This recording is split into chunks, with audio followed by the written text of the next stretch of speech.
જોઈ શકો છો આ રેતી છે કે ધૂળ છે મિત્રો.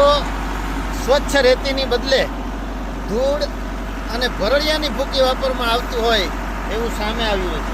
અને આ લોખંડ આ બે સળિયા વચ્ચે 2.5 ફૂટનું અંતર હોય એવું આપ નજરની સામે જોઈ રહ્યા છો. જુઓ એટલે આ કામમાં મસ્ત મોટો ભ્રષ્ટાચાર થઈ રહ્યો છે. અને હાલ જોકે અહીંયા કોઈ જવાબદાર તંત્રના માણસ હાજર હોવા જોઈએ, કોઈ હાજર નથી. મિત્રો આ જગ્યાએ એક બોર્ડ લાગેલું હોવું જોઈએ અને એ બોર્ડની અંદર આખી વિગત લખાયેલી હોવી જોઈએ. આવું નિયમમાં આવે છે છતાં ક્યાંય બોર્ડ પણ લાગેલું છે નહીં. મિત્રો આ કેટલા કરોડનું કામ છે, એનું એસ્ટિમેટ શું છે, એની વિગતવાર કોઈ અહીંયા જાણી શકાય તેવી પરિસ્થિતિ નથી.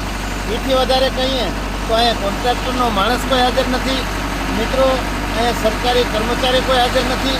એટલે માત્ર ને માત્ર ભ્રષ્ટાચાર આચરવાના ઈરાદાએ આ કામ ચાલુ હોય એવું લાગી રહ્યું છે. ધન્યવાદ.